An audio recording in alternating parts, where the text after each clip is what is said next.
നമുക്ക് ബ്രസ്റ്റ് ഫീഡിങ്ങിനെ കുറിച്ച് ചെറിയൊരു ടോക്ക്. ബ്രസ്റ്റ് ഫീഡിങ്ങിനെ കുറിച്ച് കുറേ കാര്യങ്ങളൊന്നും നമുക്ക് പറയാനില്ല അല്ലേ. അത് നമുക്കറിയാം, ബ്രസ്റ്റ് ഫീഡിങ് എന്ന് പറയുന്നത് വളരെ ഇമ്പോർട്ടൻ്റ് ആയിട്ടുള്ള ഒരു കാര്യമാണ് അല്ലേ. ആ ഒരു സമയത്ത് ആ ഒരു കുഞ്ഞിന് വേണ്ടിയിട്ടുള്ള എല്ലാ ന്യൂട്രിയൻസും ആ ഒരു ബ്രസ്റ്റ് മിൽക്കിലൂടെ കിട്ടും അല്ലേ. ന്യൂട്രിയൻസ് എന്ന് പറയുമ്പോൾ നമുക്കറിയാം മാക്രോ ന്യൂട്രിയൻസും മൈക്രോ ന്യൂട്രിയൻസും. അപ്പോൾ ആ ഒരു മാക്രോ ന്യൂട്രിയൻസും മൈക്രോ ന്യൂട്രിയൻസും ആ ന്യൂട്രീഷണൽ റിക്വയർമെന്റ് നമുക്ക് ആ ഒരു ബ്രസ്റ്റ് മിൽക്കിലൂടെ കിട്ടും അല്ലേ. ന്യൂട്രിയൻസ് മാത്രമല്ല ഇതിനകത്ത് നിന്ന് കിട്ടുന്നത്, വേറെ എന്തൊക്കെ കിട്ടും? ഗ്രോത്ത് ഫാക്ടേഴ്സ് ഉണ്ട്, എൻസൈംസ് ഉണ്ട്, ഹോർമോൺസ് ഉണ്ട്, ആന്റി ഇൻഫെക്റ്റീവ് ഫാക്ടേഴ്സ് എല്ലാം ബ്രസ്റ്റ് മിൽക്കിനകത്ത് ഉണ്ട്. അതുകൊണ്ട് തന്നെ ആ ഒരു ബ്രസ്റ്റ് മിൽക്ക് എന്ന് പറയുന്നത് ആ ഒരു സമയത്ത് മാത്രമല്ല അതിന്റെ ഇമ്പോർട്ടൻസ് ഉള്ളത്, നമ്മുടെ ത്രൂ ഔട്ട് ദ ലൈഫ് എന്ന് പറയുന്നത് ഇറ്റ് ഈസ് വെരി ഇമ്പോർട്ടൻ്റ് ആണ്. അതുപോലെ തന്നെ നമ്മളൊരു ഒരു നോർമൽ ഒരു വുമൺ എത്ര ml സെക്രീറ്റ് ചെയ്യുന്ന അറിയാവോ? മിൽക്ക് 0 to 6 months ഏകദേശം 750 ml മിൽക്കാണ് ഒരു ആവറേജ് വുമൺ സെക്രീറ്റ് ചെയ്യുന്നത് പെർ ഡേ എന്ന് പറയുന്നത്. 6 to 12 months എന്ന് പറയുന്നത് 650 ml മിൽക്കാണ് ഒരു ദിവസം നമ്മൾ സെക്രീറ്റ് ചെയ്യുന്നത്. അതുപോലെ നിങ്ങൾ കേട്ടിട്ടുണ്ടാവും കൊളസ്ട്രോൾ ഇല്ലേ. കൊളസ്ട്രോൾ എന്ന് പറഞ്ഞാൽ എന്താ? കുഞ്ഞ് ജനിച്ചതിന് ശേഷം ആ കുറച്ച് ദിവസം കാണുന്ന ആ ഒരു യെല്ലോയിഷ് ഫ്ലൂയിഡിനെയാണ് കൊളസ്ട്രോൾ എന്ന് പറയുന്നത്. കൊളസ്ട്രോൾ നമുക്ക് കളയാൻ പാടുണ്ടോ? ഇല്ല. കൊളസ്ട്രോൾ എന്ന് പറയുന്നത് ഒത്തിരി ബെനിഫിറ്റ് ഉണ്ട് അല്ലേ. അതിനെ നമ്മുടെ ഇമ്മ്യൂണിറ്റി ബൂസ്റ്റ്, അവർ ഇമ്മ്യൂണിറ്റി ഡെവലപ്മെന്റ് ബൂസ്റ്റ് ചെയ്യാൻ ഹെൽപ്പ് ചെയ്യുന്നുണ്ട്. പിന്നെ അതുപോലെ ഡൈജഷൻ, ഗട്ട് ഹെൽത്ത്, അതുപോലെ ഡിസീസസ് പ്രിവെന്റ് ചെയ്യാൻ വേണ്ടിയിട്ടൊക്കെ ഈ ഒരു കൊളസ്ട്രോൾ ഹെൽപ്പ് ചെയ്യുന്നുണ്ട്. അതുകൊണ്ട് തന്നെ നമ്മുടെ കൊളസ്ട്രോൾ എന്ന് പറയുന്നത് നമ്മൾ കളയാൻ പാടില്ല. അത് കുഞ്ഞിന് ഫസ്റ്റായിട്ട് കൊടുക്കേണ്ട ഒരു കാര്യമാണ്. പിന്നെ അതുപോലെ തന്നെയാണ് നമ്മൾ പ്രഗ്നൻസി അല്ലെങ്കിൽ ലാക്ടേറ്റിംഗ് വുമണിന്റെ ഡയറ്റും വളരെ ഇമ്പോർട്ടൻ്റ് ആണ്. അപ്പൊ ലാക്ടേറ്റിംഗ് വുമണിന്റെ ഡയറ്റ് എന്ന് പറയുമ്പോൾ അതിന്റെ പ്രിൻസിപ്പിൾസ് ഓഫ് ഡയറ്റ് എന്തായിരിക്കും? കേട്ടിട്ടുണ്ട് നിങ്ങൾ, +2 നിങ്ങൾ പഠിച്ചിട്ടുണ്ടാവും. ലാക്ടേറ്റിംഗ് വുമണിന്റെ പ്രിൻസിപ്പിൾസ് ഓഫ് ഡയറ്റ് എന്ന് പറയുമ്പോൾ automatically high calorie high protein ആയിരിക്കും അല്ലേ. പ്രോട്ടീൻ എന്തിനാ ലാക്ടേറ്റിംഗ് വുമൺ? നിങ്ങൾ വീട്ടിലൊക്കെ കണ്ടിട്ടുണ്ടായിരിക്കും, ഡെലിവറി ഒക്കെ കഴിഞ്ഞു കഴിഞ്ഞാൽ കുറെ മീനും ചിക്കനും ഒക്കെ കൊടുക്കും അല്ലേ. ഇതിനകത്ത് എന്താ? പയറുവർഗ്ഗങ്ങൾ കൊടുക്കും അല്ലേ. ഇതിനകത്തൊക്കെ എന്താ ഉള്ളത്? പ്രോട്ടീൻ അല്ലേ. പ്രോട്ടീൻ നമ്മുടെ മിൽക്ക് പ്രൊഡക്ഷനെ ഹെൽപ്പ് ചെയ്യുന്നുണ്ട്. അതുപോലെ തന്നെ നമുക്ക് കാൽഷ്യം മിൽക്ക് പ്രൊഡക്ഷനെ ഹെൽപ്പ് ചെയ്യുന്നുണ്ട്. നിങ്ങൾ കണ്ടിട്ടുണ്ടാവും ലീഫി വെജിറ്റബിൾസ് ഒക്കെ കൊടുക്കുന്നത് അല്ലേ. മുരിങ്ങാടല, ചീരാടലയൊക്കെ കൊടുക്കും അല്ലേ. എന്തിനകത്ത് കൊടുക്കുന്നത്? അതിനകത്ത് എന്താ ഉള്ളത്? കാൽഷ്യം. കാൽഷ്യം നമ്മുടെ മിൽക്ക് പ്രൊഡക്ഷന് ഹെൽപ്പ് ചെയ്യുന്നുണ്ട്.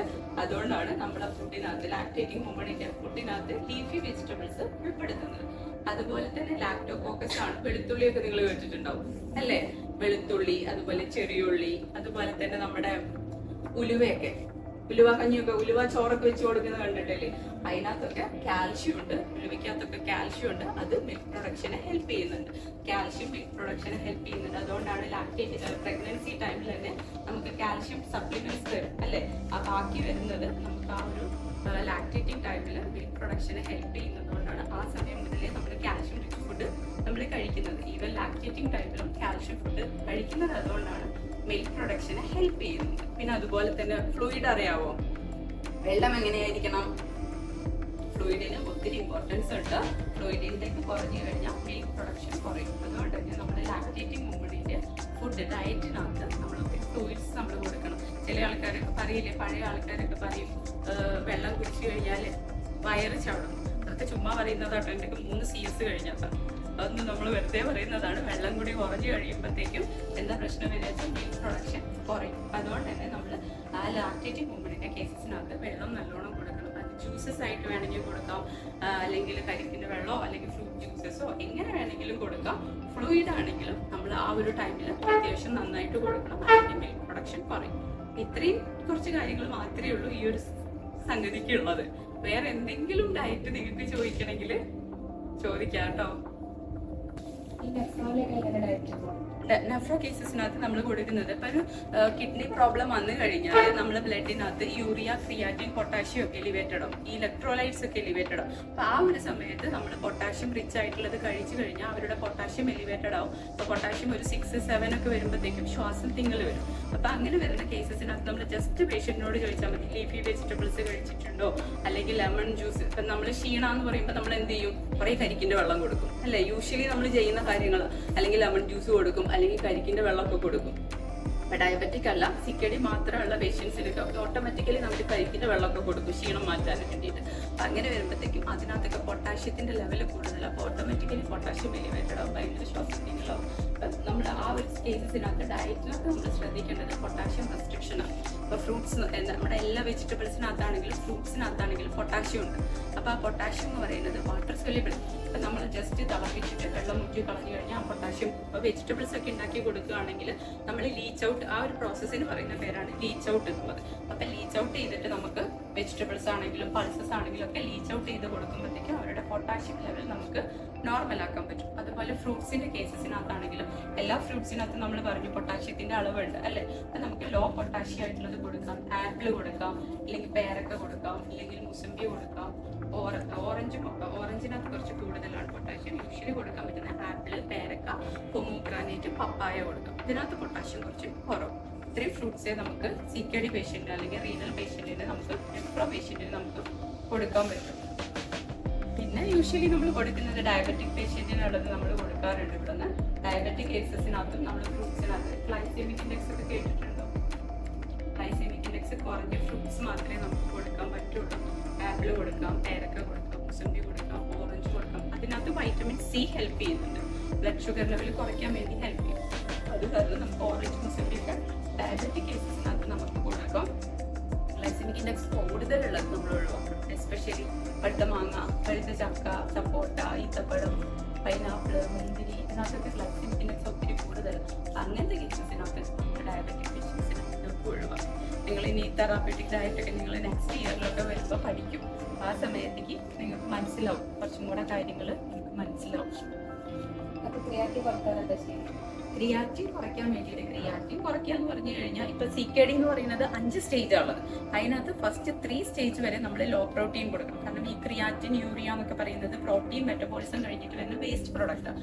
അപ്പോൾ ആ ഒരു സമയത്ത് നമ്മൾ ഫുഡിനകത്ത് ശ്രദ്ധിക്കേണ്ടത് ലോ പ്രോട്ടീൻ കൊടുക്കും. പിന്നെ ആ ഒരു സമയത്ത് ഇപ്പോൾ CKD സ്റ്റേജ് 2 ഒക്കെ ആകുമ്പോൾ ഒത്തിരി പ്രോട്ടീൻ കൊടുത്തു കഴിഞ്ഞാൽ അവരുടെ ക്രിയാറ്റിൻ എലിവേറ്റഡ് ആകും, അവർ നേരെ ഡയാലിസിസ് സ്റ്റേജിലേക്ക് പോകും. ആ സമയത്ത് നമ്മളൊരു 0 to 6, 0 to 8 വെച്ചിട്ട് കാലറി കാൽക്കുലേറ്റ് ചെയ്തിട്ടുണ്ട്. കാലറി അല്ല, പ്രോട്ടീൻ ഒരു 0 to 8 per kg body weight വെച്ചിട്ട് നമുക്ക് പ്രോട്ടീൻ കൊടുക്കാം. അപ്പം കുറച്ചും കൂടെ ലോ പ്രോട്ടീനാണ് നമുക്ക് കൊടുക്കാൻ പറ്റും. ഒത്തിരി ഇപ്പോൾ CKD വന്നില്ല അല്ലെങ്കിൽ കിഡ്നി പ്രോബ്ലം വന്നില്ല എന്ന് പറഞ്ഞിട്ട് ഒത്തിരി പ്രോട്ടീൻ കൊടുത്തു കഴിഞ്ഞാൽ അവരുടെ ക്രിയാറ്റിൻ ലെവൽ കൂടും. ഓട്ടോമാറ്റിക്കലി നമുക്ക് ആ ഒരു ഡയാലിസിസ് സ്റ്റേജിലേക്ക് പോകും. കംപ്ലീറ്റ് ഒഴിവാക്കില്ല അല്ലേ? ഇല്ല, പ്രോട്ടീൻ എന്ന് പറയുന്നത് നമ്മൾ കംപ്ലീറ്റ്ലി ഒഴിവാക്കാൻ പാടില്ല. നമുക്ക് ആവശ്യമുള്ളൊരു സാധനം, അതിൻ്റെ റിക്വയർമെൻറ്റ് 0 to 6 അല്ലെങ്കിൽ 0 to 8 വെച്ചിട്ട് നമുക്ക് കൊടുക്കുന്നതിന് കുഴപ്പമില്ല. ഡയാലിസിസ് സ്റ്റേജ് ആകുമ്പോഴത്തേക്കും നമുക്കറിയാം ആ ഒരു പ്രോസസ്സ്. നിങ്ങൾ ഡയാലിസിസ് ഒക്കെ കണ്ടിട്ടുണ്ടോ? നിങ്ങൾ ആ സമയത്ത് വരുമ്പോൾ നമുക്ക് ഡയാലിസിസ് ഒക്കെ വേണമെങ്കിൽ നമുക്ക് കാണിച്ചു തരാൻ പറ്റും. അപ്പോൾ ആ ഒരു ഡയാലിസിസ് എന്ന് പറഞ്ഞ പ്രോസസ്സിലൂടെ കുറച്ച് പ്രോട്ടീൻ ലോസേജ് വരും. അപ്പോൾ ആ ഒരു സമയത്ത് 4 to 5 ആണ് നമ്മൾ യൂഷ്വലി ഡയാലിസിസ് സ്റ്റാർട്ട് ചെയ്യുക. അപ്പോൾ ആ സമയത്ത് നമ്മൾ പ്രോട്ടീൻ നന്നായിട്ട് കൊടുക്കണം. ഒരു 1.2 to 1.5 gram per kg body weight വെച്ചിട്ട് പ്രോട്ടീൻ കൊടുക്കണം. ഇല്ലെങ്കിൽ അവരുടെ HB ഫാളാവും, ആൽബുമിൻ കുറയും, അങ്ങനത്തെ കുറച്ച് പ്രോബ്ലംസ് വരും. യൂഷ്വലി ഈ യൂറിയ ക്രിയാറ്റിനൊക്കെ കൂടുമ്പോഴത്തേക്കും നമുക്ക് രുചിയെല്ലാം പോകും. അങ്ങനത്തെ ആരെങ്കിലും ഒക്കെ ഉണ്ടെങ്കിൽ നമുക്ക് മനസ്സിലാക്കാൻ പറ്റും. നിങ്ങൾ ഹോസ്പിറ്റലിലൊക്കെ കയറുമ്പോൾ മനസ്സിലാവും അവർക്ക് എന്ത് കൊടുത്താലും അവർക്ക് രുചി ഉണ്ടാവില്ല. എത്ര ഉപ്പിട്ട് കൊടുത്താലും അവർ രുചി പറയില്ല, എത്ര ടേസ്റ്റിൽ വെച്ച് കൊടുത്താലും രുചി പറയില്ല. കാരണം യൂറിയ ക്രിയാറ്റിനൊക്കെ എലിവേറ്റഡ് ആകുമ്പോഴത്തേക്കും നമുക്ക് ആ ഒരു ടേസ്റ്റ് എല്ലാം പോകും. ആ സമയത്താണെങ്കിലും നമ്മൾ ഇങ്ങനെ അവരോട് എന്തെങ്കിലും ഇഷ്ടം എന്താണോ കഴിക്കാൻ പറ്റുന്നത് ഇടയ്ക്കിടയ്ക്ക് കഴിക്കാൻ പറയും. അല്ലെങ്കിൽ എന്താ വെച്ചാൽ അവരുടെ ന്യൂട്രീഷണൽ സ്റ്റാറ്റസ് ഒക്കെ ഡൗൺ ആയിക്കൊണ്ടിരിക്കും. ആൽബമിനും HB എല്ലാം ഫാളം. ഇത്രയും കുറച്ച് കാര്യങ്ങൾ നമുക്ക് ശ്രദ്ധിക്കേണ്ടത്.